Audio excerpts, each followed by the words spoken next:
నేటి దిన ధ్యానము దావీదు కీర్తన 15వ దావీదు కీర్తన. ధ్యానంలోనికి వెళ్ళే ముందు మనము విజ్ఞాపన ప్రార్థన చేసుకుందాం. ప్రభువా, పరిశుద్ధుడా,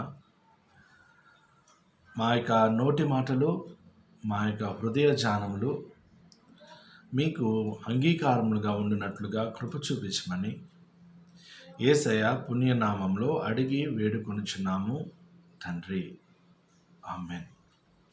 ఈ యొక్క దావీదు కీర్తన లో మొట్టమొదటి వచనంలో 2 ప్రశ్నలు ఉంటాయి.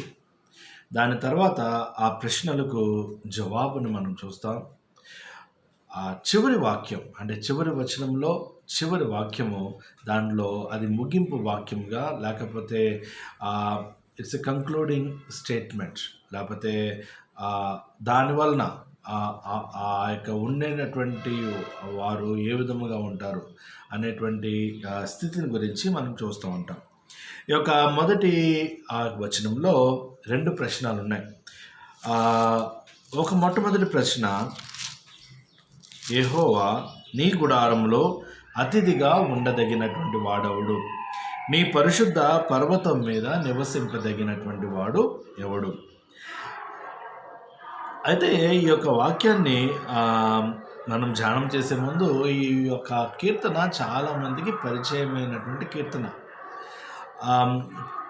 క్రైస్తవ కుటుంబంలో పుట్టి పెరిగినటువంటి వారు ఈ యొక్క కీర్తన వారి యొక్క హృదయమందు అది ముద్రింపబడి ఉండాలి. అంటే వారు కంటత పెట్టి ఉండాలి. ముఖ్యంగా లూథరన్ సంఘ నేపథ్యంలో ఉన్నటువంటి వారు లూథరన్ సంఘ సాంప్రదాయములలో, లేకపోతే ఆ యొక్క కట్టుబాట్లలో ఉన్నటువంటి ఈ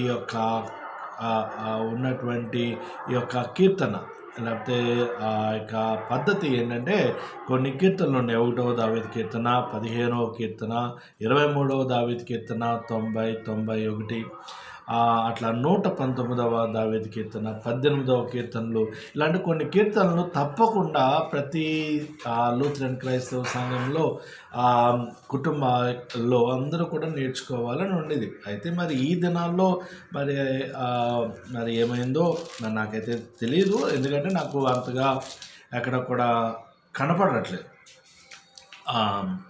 అయితే కానీ ఎవరైనా కానీ మరి ఈ యొక్క కీర్తన తప్పకుండా మీ యొక్క హృదయమందు ముద్రింపబడి ఉండాలి.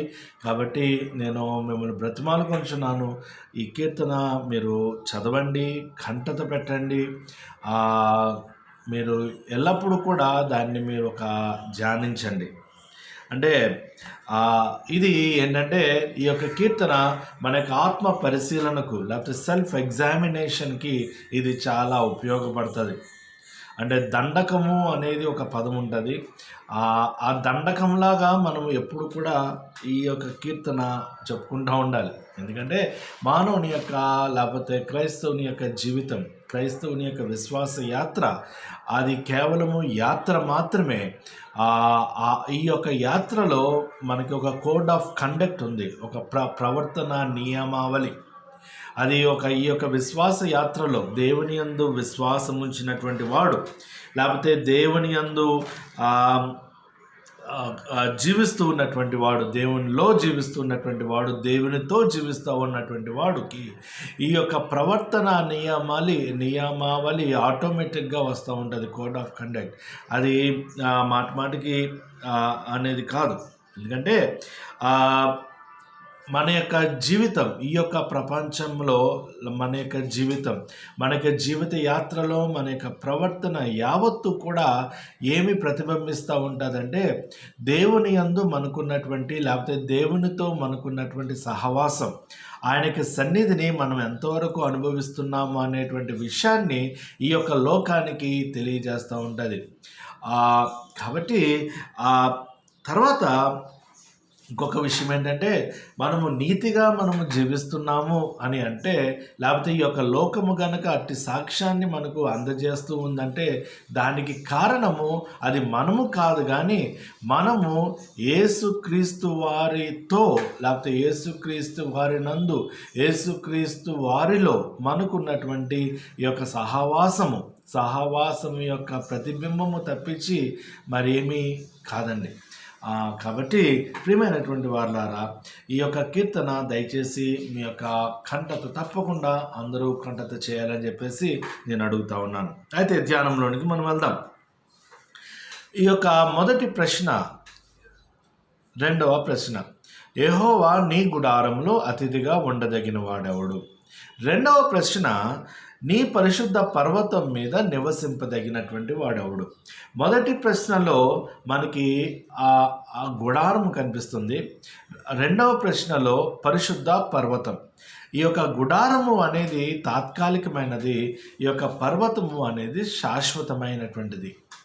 తర్వాత మొదటి ప్రశ్నలో అతిథిగా ఉండదగినటువంటి నీ గుడారంలో అతిథిగా, గుడారము తాత్కాలికము, అతిథి కూడా తాత్కాలికమైనదే. తర్వాత లేకపోతే ఒక చుట్టం తాత్కాలికమైనటువంటి వాడు, మన ఇంట్లో ఒకరింట్లోకి వెళ్ళి అట్లా ఉండేటువంటి వాడు వాడు చుట్టం అవ్వడు, లేకపోతే అతిథి అవ్వడు. తర్వాత రెండవ ప్రశ్నలో దాంట్లో ఉన్నది నివాసము అనేది శాశ్వతమైనది. సో గమనించే ఉంటారు, గుడారము పర్వతము, అతిథి నివాసి. సో ఈ యొక్క విషయాన్ని కనుక మనం చూసినట్లయితే మనము ఆయనకు గుడారము అంటే ఏంటి, మొట్టమొదటిగా మనం దానికన్నా ముందుగా మనం ఒక విషయాన్ని మనం ధ్యానం చేద్దాం. గుడారము అంటే ఏంట్రా అంటే, గుడారము అది దావీదు గారి యొక్క కాలంలో గిబియోను పర్వతం మీద గుడారం ఉండేది. ఈ యొక్క గుడారంలో ఏం చేసేవారు, గుడారము దేనికి ఉపయోగపడేది అంటే, అక్కడ దేవుని యొక్క సన్నిధి ఉండేది. అయితే దాంట్లో దహన బలిపీఠం అనేది ఉండేది. దహన బలులు అర్పించడానికి ఒక బలిపీఠము ఉండేటువంటి ఇది. సో అక్కడ వీళ్ళు బలి అర్పించేవారు. అయితే ఇది దావీదు గారు యొక్క సమయంలో. అయితే దావీదు గారి యొక్క ఆశ దేవునికి ఒక మందిరము కట్టాలని చెప్పేసి, దేవునికి ఒక మందిరము కట్టాలి. ఆ యొక్క మందిరము మొరియా పర్వతం మీద మందిరము కట్టాలి. ఆ యొక్క మందిరంలో ప్రభు ఇది ఆర్క్ ఆఫ్ గాడ్ లేకపోతే ఆర్క్ ఆఫ్ కవెనెంట్, నిబంధన మందసము ఆ యొక్క మందిరంలో ఉండేది. అయితే దావీదు గారి యొక్క కాలంలో గిబియోను పర్వతం మీద ఈ యొక్క గుడారము ఉండేటువంటిది.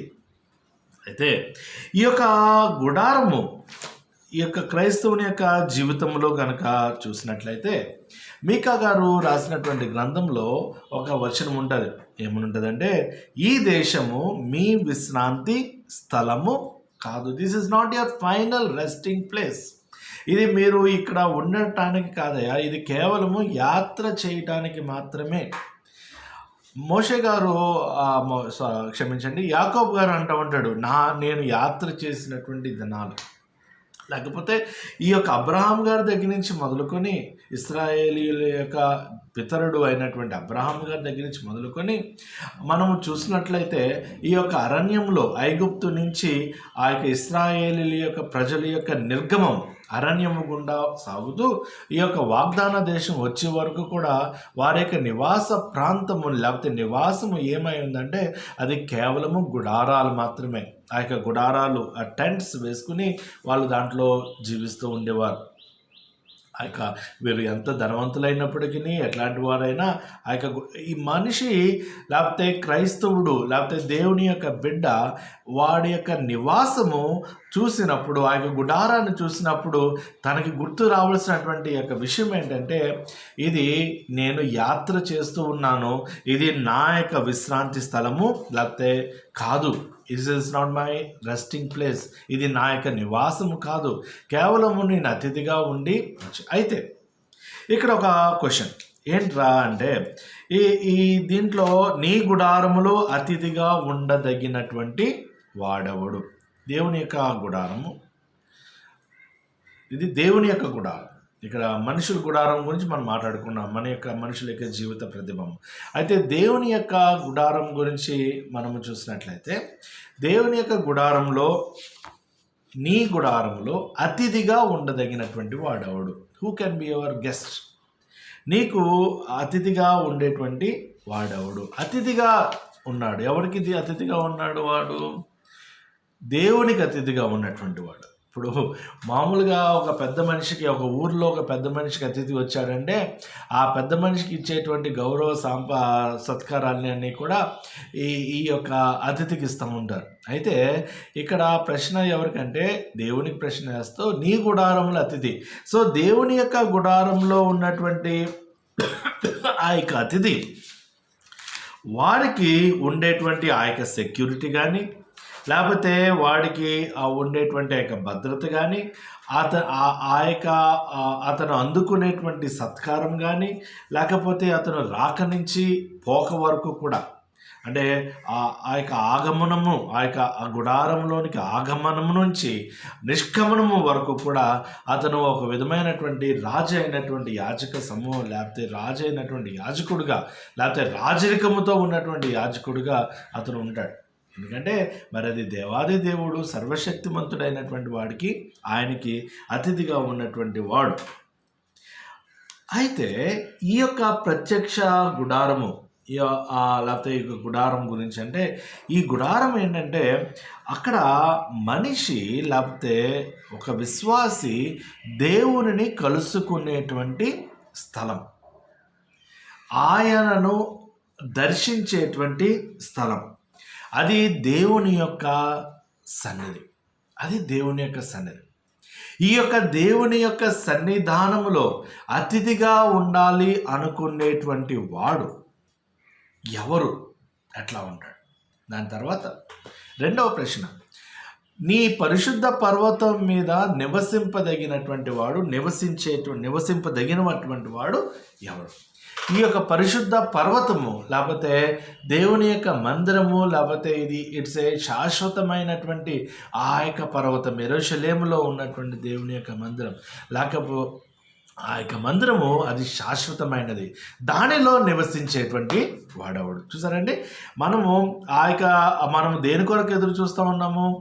ఈ యొక్క క్రైస్తవులుగా లేకపోతే విశ్వాసులుగా మన యొక్క యాత్ర గడిచిన పిదప మనం ఆ యొక్క నూతనమైనటువంటి యెరూషలేములో ఆ యొక్క రాజాది రాజు అయినటువంటి ఆయనని మనము ముఖదర్శనము చేసుకుని, ఆయన ముఖాముఖిగా చూసి ఆయనతో మనము సదాకాలము నివసించటానికి మనం ఎదురు చూస్తూ ఉన్నాం.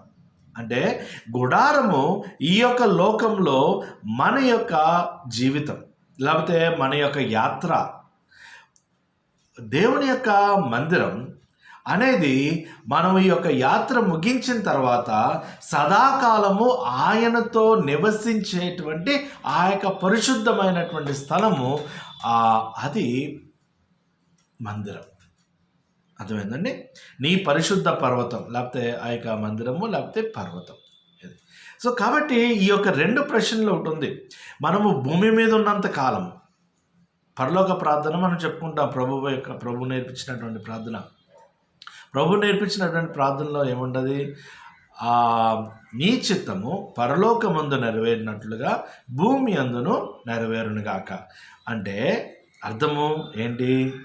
ఆయన యొక్క చిత్తము పరలోకమందు, ఆయన యొక్క రాజ్యంలో ఏ విధంగా అయితే నెరవేరుతుందో ఈ యొక్క భూమి మీద కూడా ఇది నెరవేర్చబడాలి, నెరవేరునుగాక. ఎవరు నెరవేరుస్తారు? అది ఎవరు నెరవేరుస్తారు? ఆయన యొక్క గుడారములో అతిథిగా ఉండదగినటువంటి వాడు మాత్రమే దాన్ని నెరవేర్చగలడు. ఆయన యొక్క గుడారంలోకి వెళ్ళగలిగినటువంటి వాడు, ఆయనకి సన్నిధానంలో నివసింపదగినటువంటి వాడు, ఆయన యొక్క సాన్నిహిత్యంలో, ఆయన యొక్క సహవాసంలో ఈ యొక్క యాత్రా సమయంలో జీవించేటువంటి వాడు మాత్రమే దాన్ని నెరవేర్చగలడు. ఆ విధముగా ఈ యొక్క యాత్ర ముగిసిన తర్వాత ఆ యొక్క పరిశుద్ధ పర్వతం మీద, ఆ యొక్క నూతన యెరూషలేములో దేవాది దేవునితో మనం సదాకాలము నివసింపగలము. అదండి. అయితే ఎవరు? Who is that fellow? కానీ చెప్తా ఈ దావీదు గారు రాస్తా ఉన్నాడు ఏమనంటే, యథార్థమైన ప్రవర్తన కలిగి నీతిని అనుసరించుచు హృదయపూర్వకముగా నిజము పలుకువాడే. యథార్థమైన ప్రవర్తన కలిగి, యథార్థమైనటువంటి ప్రవర్తన, యథార్థమైనటువంటి నడవడిక కలిగి, తర్వాత నీతిని అనుసరించుచు నీతియుక్తమైనటువంటి జీవితాన్ని అనుసరిస్తూ లేకపోతే జీవిస్తూ హృదయపూర్వకముగా నిజము పలుకువాడే. హృదయపూర్వకంగా ఆ యొక్క మనసుతో వాడు నిజము పలుకువాడే, హృదయపూర్వకముగా నిజము పలుకువాడే. సరేండి, వాక్, వర్క్ అండ్ వర్డ్. ప్రవర్తన లేకపోతే నడవడి, ఆ యొక్క మన యొక్క క్రియ లేకపోతే మన యొక్క జీవిత విధానం నీతిని అనుసరించుచు, మన యొక్క మాట యథార్థముగా నిజము పలుకువాడే. ఈ యొక్క నీతి అనేది అది ఏంట్రా అంటే మనము ఏదో మన యొక్క నీతిని గురించి మనం చాలాసార్లు ఆలోచిస్తూ ఉంటాం. నీతియుక్తంగా ఉండాలి, నీతి అంటే ఏంటి, లేకపోతే నీతిని గురించి మనము ప్రసంగాలు చేస్తూ ఉంటాం, చాలా గొప్ప సందేశాలు ఇస్తూ ఉంటాం, లేకపోతే నీతిని గురించి మనము వింటూ ఉంటాం, నీతియుక్తమైనటువంటి జీవితం గురించి వింటూ ఉంటాం. ఇట్లాగా మనం వినటం వలన, మాట్లాడటం వలన, లేకపోతే దాని గురించి మనం చింతపడటం వలన, ఆలోచించటం వలన మనం నీతియుక్తంగా మనము జీవించలేము. కానీ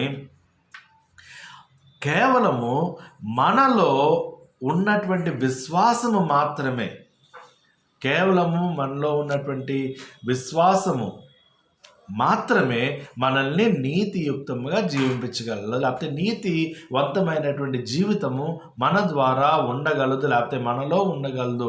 అది కేవలము దానికి విశ్వాసం. The just shall live by faith. నీతిమంతుడు విశ్వాస మూలముగా జీవించును. ఏంటి ఆ యొక్క విశ్వాసము? ఎవరి మీద ఆ యొక్క విశ్వాసము? దేవుని మీద ఉన్నటువంటి విశ్వాసం.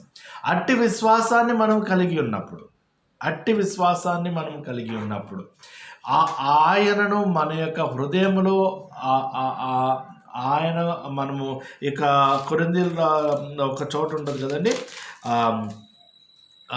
2 కొరింథీయులు రాసినటువంటి 2వ పత్రిక 6వ అధ్యాయంలో ఉంటుంది, మనము జీవము గల దేవుని యొక్క ఆలయమై ఉన్నాము. అంటే మనము జీవము గల దేవుని యొక్క ఆలయమై ఉన్నాం. అంటే మనలో దేవుడు మాత్రమే దేవుడుగా ఉన్నాడు, ఇంకేది కూడా దేవుడుగా లేడు. అది దయచేసి మీరు అర్థం కాదు. దేవుడు మాత్రమే, లేకపోతే ఆయన జగద్రక్షకుడైనటువంటి ఆయన మాత్రమే, ఆ సృష్టికర్త మాత్రమే మనలో దేవుడుగా ఉన్నాడు. కానీ మరి ఇంకేమీ కూడా మనలో దేవుడుగా లేదు.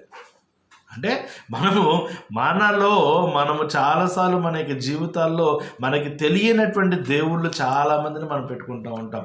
అదే విగ్రహారాధన. ఆ యొక్క విగ్రహారాధన లేకపోతే అటువంటిది మన జీవితంలో ఎక్కడా కూడా లేదు. కాబట్టి దాన్ని మీరు ఒకసారి అర్థం చేసుకోవాలి. మనలో దేవుడు మాత్రమే మనలో దేవుడుగా ఉన్నాడు. అట్టి విధముగా ఉన్నప్పుడు మాత్రమే మనము ఆయనకు అట్టి ఆలయమైనటువంటి మన గురించి దేవుడు ఏం చెప్తా ఉన్నాడంటే, నేను వారిలో నివసించి సంచరింతును. మనము ఈ యొక్క యాత్ర చేస్తున్నటువంటి ఈ యొక్క సమయంలో ఈ యొక్క గుడారంలో దేవుడు అంటే మనలో ఆయన నివసించి సంచరి. అంటే చూసారండి, ఇప్పుడు దిస్ ఇస్ క్వైట్ ఆయన యొక్క గుడారము, దానిలో మనం అతిథి. అందుకనే ఉంటుంది, మీరు మీ యొక్క సొత్తు కాదు, మీ యొక్క సొత్తు కాదు, మీ మీద ఎటువంటి మీకు అధికారము అనేది లేదు. అంటే మనం ఆయనకి ఆలయమై ఉన్నాము, ఆయనలో మనం నివసిస్తూ ఉన్నాం, ఆయనలో మనం అతిథిగా ఉన్నాం. ఆయన అంటే మనం ఒక చోటకి వెళ్ళామనుకోండి, ఒక చోట అతిథిగా ఉన్నామనుకోండి, మనం ఎంత గౌరవించబడినటువంటి వాడమైనా సరే మనం ఎప్పుడు ఉండగలము. ఒక సామెత ఉంటుంది, రోమ్లో ఉన్నప్పుడు రోమియుడిగా ఉండాలి. ఎప్పటి వరకు ఉండగలము? ఆ యొక్క మనల్ని ఎవరైతే మన యొక్క హోస్ట్ ఎవరైతే ఉన్నాడో, లేకపోతే మనకి ఆతిథ్యం ఇచ్చేటువంటి వారు ఎవరైతే ఉన్నారో ఆయన యొక్క మనసులో మనం ఉన్నంత కాలమే మనం ఆయనకు అతిథిగా ఉండగలం. కానీ ఆయనకి మనసులో మనం లేనప్పుడు మనం అతిథిగా ఉండలేము. ఇమ్మీడియట్గా మనకి స్థితి చాలా నీచంగా ఉంటుంది. అర్థమైందండి. సో కాబట్టి ఆయన చెప్తా ఉన్నాడు, నేను వారిలో నివసించి సంచరించును. ఈ యొక్క గుడారములో ఆయన నివసించి ఆయన సంచరిస్తూ ఉంటాడు. అయితే తర్వాత కొన్ని ఈ యొక్క స్టేట్మెంట్స్ ఉన్నాయి. మనం చూసుకున్నాం కదా, యథార్థమైన ప్రవర్తన కలిగి నీతిని అనుసరించచ్చు హృదయపూర్వకముగా నిజము పలుకువాడే, అట్టివాడు నాలుకతో కొండెము లాడడు. అట్టివాడు నాలుకతో కొండెములాడడు. ద ఫస్ట్ లై, మొట్టమొదటి అబద్ధం ఈ యొక్క అపవాది, అంటే అబద్ధికులకు జనకుడు అయినటువంటి ఆ యొక్క అపవాది ఆ తల్లి అయినటువంటి అవ్వమ్మతో చెప్తా ఉంటుంది, మీరు చావనే చావరు, మీరు చావనే చావరు, మీరు చావనే చావరు. ఆ యొక్క అబద్ధం ఎంత స్వీట్గా ఉందంటే ఇంకా అసలు నిజంగా ఆ యొక్క మొత్తం అంతా కూడా కనిపించిందంట. It's a panorama of the future. కనిపించినట్టుగా ఒక అబద్ధికమైనటువంటి ఆ యొక్క లేని ప్రపంచాన్ని మనకి ఆ యొక్క అబద్ధం చూపిస్తూ ఉంటుంది, అపవాది చెప్పేటువంటి ఆ యొక్క అబద్ధం. ఒక పెద్ద ఆయన, అంటే ఒక భక్తుడు ఒక విషయాన్ని గురించి చెప్తా ఏమంటాడంటే, tale bearer carry devil in his tongue, tale hearers carry devil in their ears. Tale bearer అంటే అబద్ధములు చెప్పేటువంటి వాడి యొక్క నాలుక మీద అపవాదిని లేకపోతే సైతానుని మోసుకెళ్తూ ఉంటాడంట. అదే అబద్ధాలు వినేటువంటి వాడు, లేకపోతే కట్టుకథలు వినేటువంటి వాడు, లేకపోతే ఈ యొక్క కొండెములు వినేటువంటి వాడు, వాడి యొక్క చెవిలో అపవాదిని ఉంచుకుంటూ వాడు జీవిస్తూ ఉంటాడంట. చూసారండి, ఆ యొక్క అపవాది ఆ యొక్క మన చెవిలోనికి వచ్చింది. తర్వాత అదే విషయాన్ని మనం ఇతరులకి చెప్తా ఉన్నప్పుడు, కొండెములు చెప్తా ఉన్నప్పుడు మన యొక్క నాలుక మీద నాట్యం ఆడేటువంటి వాడు ఈ యొక్క అపవాది. కాబట్టి ఈ యొక్క అపవాది, దానికి యాకోబు గారు రాసినటువంటి పత్రికలో యాకోబు గారు జేమ్స్ ఆయన చెప్తా ఉంటాడు ఏమనంటే, ఒక చిన్న అగ్గి ఏ విధంగా అయితే అడవినంతా తగలబెట్టేస్తుందో ఈ యొక్క నాలుక మొత్తం అంతా కూడా నాశనం చేస్తూ ఉంటుందంట. వాడి గురించి ఏమన్నాడంటే, అట్టివాడు నాలుకతో కొండెములాడడు, తన చెలికానికి కీడు చెయ్యడు, తన పొరుగు వాని మీద నింద మోపడు. చూసారండి, ఈ యొక్క అబద్ధములో ఉన్నటువంటి ఒక విషయం ఏంటంటే, ఒక చెలికానికి కీడు చేయటము, పొరుగు వాని మీద నింద మోపటం, రెండే విషయాలండి. తన చెల్లికానికి అంటే తన స్నేహితునికి కీడు చేస్తాడు, వాడి మీద ఒక అబద్ధపు సాక్ష్యం చెప్పటం ద్వారా, లేకపోతే తప్పు విషయాన్ని మోపటం ద్వారా ఈ యొక్క చెలికానికి వాడు కీడు చేస్తూ ఉంటాడు. తర్వాత తన పొరుగు వాని మీద నింద మోపడు. అది అట్టివాడు నాలుగుతో కొండెములాడడు. ఈ రెండు విషయాలు, చెలికానికి కీడు చేయటం కానీ, పొరుగువాని మీద నింద మోపటం కానీ ఈ యొక్క నాలుగుతో మాత్రమే జరుగుతుంది. సో కాబట్టి ఆ యొక్క నాలుకని మనము జాగ్రత్తగా ఉంచుకున్నటువంటి వాడు, స్వాధీనపరుచుకునేటువంటి వాడు ధన్యుడు. తర్వాత అతని దృష్టికి నీచుడు అసహ్యుడు. యెహోవా యందు భయభక్తులు కలిగినటువంటి వాడు ఎట్లా ఉంటాడంట, చెడుతనాన్ని అసహించుకుంటాడంట. అతని దృష్టికి నీచుడు అసహ్యుడు. నీచుడు అంటే ఏంటి, నీచత్వము, లేకపోతే ఆ యొక్క దుష్టత్వం, ఆ యొక్క చెడుతనము కలిగినటువంటి వాడు. అతడు యెహోవా యందు భయభక్తులు గల వారిని సన్మానించును. అతడు ప్రమాణము చేయగా నష్టము కలిగినను మాట తప్పడు. అతను ఒక మాట ఇస్తాడు. ఇక్కడ మనము మన యొక్క రాజకీయ నాయకులు లేకపోతే మన యొక్క ముఖ్యమంత్రి గారు మాటికి చెప్తూ ఉంటారు ఏంటంటే, ఆయన గురించి కానీ లేకపోతే ఆయన కానీ మాట తప్పడు, మడము తిప్పడు. అంటే ఒక మాట ఇచ్చిన తర్వాత అది నష్టం కలిగిన, దీనివలన చాలా గొప్ప ప్రమాదం, తన యొక్క ఉనికికే ప్రమాదము అని అనిపించినప్పటికీ కూడా అతను యొక్క మాట మాత్రము తప్పడు. అది క్రైస్తవుని యొక్క యాత్ర. క్రైస్తవుని యొక్క జీవిత యాత్రలో ఒక మాట ఉండదు, యోబు గారి యొక్క గ్రంథంలో ఇంకా అంటే శుద్ధముగా అవ్వటానికి శోధింపబడుచున్నాను అంటాడు. నేను ఆయనకు దృష్టిలో శుద్ధుడిగా కావటానికి, so that I may be pure in his sight, నేను ఈ యొక్క శోధింపబడుతూ ఉన్నాను. ఈ యొక్క శ్రమలు కానీ, లేకపోతే అగ్ని వంటి మహాశ్రమలు మనకు వచ్చినా, లేకపోతే ఇటువంటి శోధనలు మనకి వస్తున్నా కానీ అవి కొద్ది కాలం మాత్రమే. ఒక మాట ఉంటుంది, పేతురుగా చక్కని మాట చెప్తూ ఉంటాడు, క్రైస్తవుడైనందుకు శ్రమ అనుభవించిన ఎడల నీవు సంతోషించము. మనం మాట తప్పినప్పుడు మనకి చాలా ఇబ్బందులు వస్తూ ఉంటాయి. లేకపోతే ఒకరు ఈ విధంగా చెప్పు అని చెప్తూ ఉంటారు, ఆ విధంగా నేను చెప్పను, నేను నిజమే పలుకుతాను అని నువ్వు చెప్పినప్పుడు నీకు చాలా ఇబ్బందులు వస్తూ ఉంటాయి. తర్వాత మనము ఒక మాట ఇచ్చిన తర్వాత ఆ మాటని మనం వెనక్కి తీసుకుంటున్నామంటే మనకి చాలాసార్లు మనకి అంటే ఈ యొక్క విశ్వాసంలో, అంటే క్రైస్తవ విశ్వాసము కాకుండా తాత్వికులు కానీ, లేకపోతే చాలామంది యొక్క ఏమంటారు ఫిలాసఫర్స్ అవ్వచ్చు, లేకపోతే ఆ యొక్క పర్సనాలిటీ డెవలప్మెంట్, వ్యక్తిత్వ వికాసాన్ని చెప్పేటువంటి వాళ్ళు అవ్వచ్చు, కొన్ని లాజిక్స్ చెప్తూ ఉంటారు, ఈ విధంగా అంటే నేను ఉదాహరించడం నాకు ఇష్టం లేదు, సమయం కూడా లేదు, కానీ నేను చెప్తాను. కానీ క్రైస్తవ విశ్వాస యాత్రలో నీకు శ్రమ వస్తుంది, ఎందుకంటే ప్రమాణము చేస్తావు, నష్టము కలుగుతుంది, అయినా కానీ మన మాట తప్పము, మన ఉనికికే అదొక పెద్ద క్వశ్చన్ మార్క్గా అయిపోతూ ఉంటుంది, ప్రశ్నార్థకం అయిపోతూ ఉంటుంది. అయినప్పటికీ నేను మాత్రము మాట తప్పను. తన ద్రవ్యము వడ్డీకియడు, నిరపరాధిని చెరుపుటకై అతను లంచము పుచ్చుకోండు. నిరపరాధిని చెరపడానికి అతను లంచం, అంటే ఆ యొక్క అపరాధిని కానటువంటి వాడిని, లేకపోతే అమాయకుడిని అనవసరంగా ఇరికించటానికి తప్పుడు సాక్ష్యాన్ని అతను చెప్పడు. ఈ మధ్యకాలంలో మన యొక్క లోకంలో ఉన్నటువంటి కోర్టులు అన్నీ కూడా సాక్ష్యం మీదే ఆధారపడి ఉంటాయి. చాలాసార్లు కోర్టులో ఉన్నటువంటి ఆ యొక్క గుర్తుగా ఉన్నటువంటి ఆ యొక్క ఏమని చెప్పండి, మీరు న్యాయ దేవత అనవచ్చు, లేకపోతే అనవచ్చు, ఆ యొక్క కళ్ళకి గంతులు కడతారు, చూడదు కానీ మాత్రము వినటం మాత్రమే. ఆ వినాలంటే దేని మీద?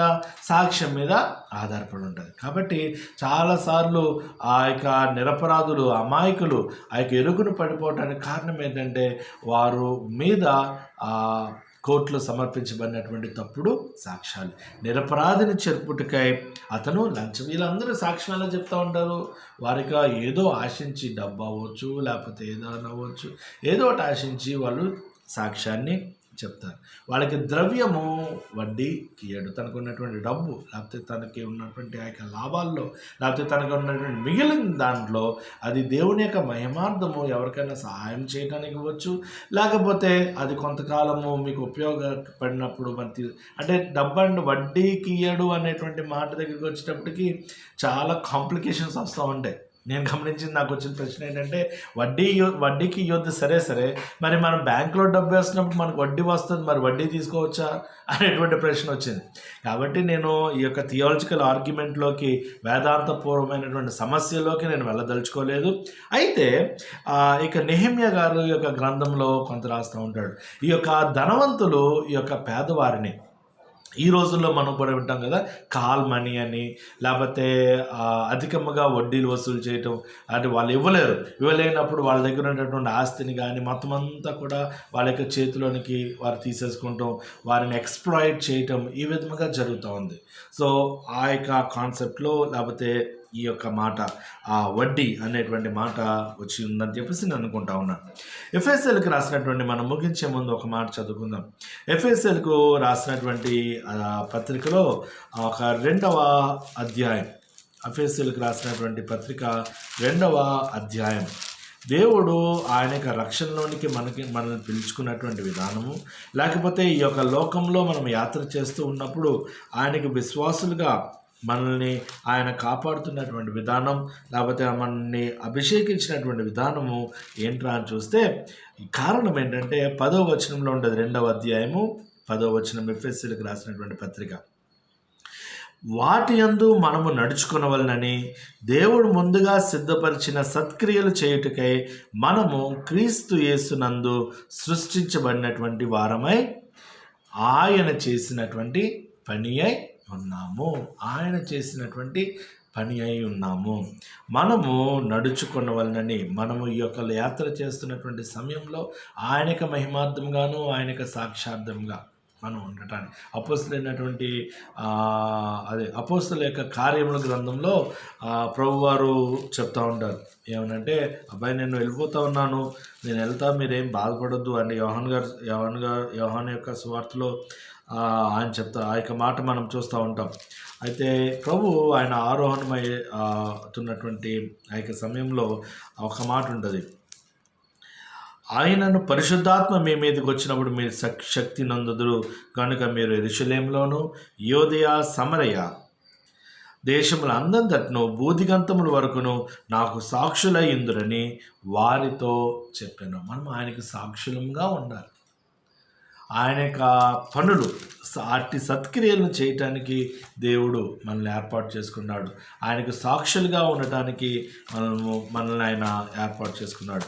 మత్తయ్య గారు రాసినటువంటి ఈ యొక్క స్వార్తలో ఈ యొక్క కొండ మీద ప్రసంగం, లేకపోతే దాంట్లో 5వ అధ్యాయము 17వ వచనములో ఒక మాట ఉంటుంది. 16వ వచనంలో, మనుషులు మీ సత్క్రియలను చూచి పరలోకమందున్న మీ తండ్రిని మహిమపరచునట్లు వారి ఎదుట మీ వెలుగు ప్రకాశింపనీయుడి.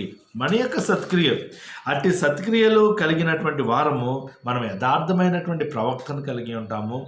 నీతిని అనుసరిస్తూ మనము జీవిస్తాము. తర్వాత హృదయపూర్వకంగా మనం నిజం పలుకుతాము. మన యొక్క నాలుకతో మనము కొండెములు చెప్పము.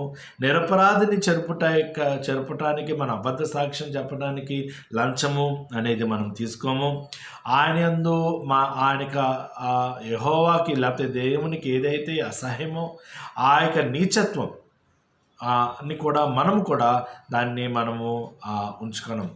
ఆ యొక్క మన యొక్క దృష్టికి ఆ యొక్క నీచుడు లేకపోతే నీచత్వము అసహ్యంగా ఉంటుంది. ఆయన యందు భయభక్తులు కలిగినటువంటి వారిని, ఆ యొక్క తోటి విశ్వాసుల్ని మన యొక్క కుటుంబీకులుగా మనం భావించి వారిని మనము సన్మానిస్తాము. తర్వాత మనం ప్రమాణం చేయగా నష్టం కలిగినను మనము మాట తప్పం. ఇట్టి విధముగా మనం జీవిస్తూ ఉన్నప్పుడు మన యొక్క సత్క్రియలు, అంటే అట్టి జీవిత విధానాన్ని చూచి ఏం జరుగుతుందండి, పరలోకమందునటువంటి మన తండ్రిని ఈ యొక్క లోకము మహిమ పరుస్తుంది. వారి ఎదుట వెలుగు ప్రకాశింపనీయుడి. అట్టి వెలుగు అంటే అట్టి జీవితాన్ని మనము జీవించగలం. కాబట్టి ప్రియమైనటువంటి వాళ్ళారా, మరి దేవాది దేవుడు అట్టి దీవెన మనకి అనుగ్రహించి కాపాడును గాక. అయితే ఒక మాట ఉండదు. ఒక మాట ఏంటంటే, యోహాను చివరిగా ఒక మాట చెప్తున్నాను. యోహాను గారు రాసినటువంటి పత్రిక, మొదటి పత్రిక 2వ అధ్యాయము 17వ వచనం. యోహాను గారు రాసినటువంటి మొదటి పత్రిక 2వ అధ్యాయము 17వ వచనం ఏంటంటే, లోకమును దాని ఆశయు గతించిపోవును గాని దేవుని చిత్తం జరిగించేవాడు నిరంతరము నిలుచును. యుగ యుగములో సదాకాలము దేవుని చిత్తం జరిగించేవాడు. ఇట్టి విధముగా జీవించేటువంటి వాడు కదల్చబడడు. అదే ముగింపు వాక్యం 15వ దావీదు కీర్తనలో, ఈ ప్రకారం చేయవాడు ఎన్నటను కదల్చబడదు. దేవుని కృప మీకు తోడై ఉండును గాక. ఆమేన్.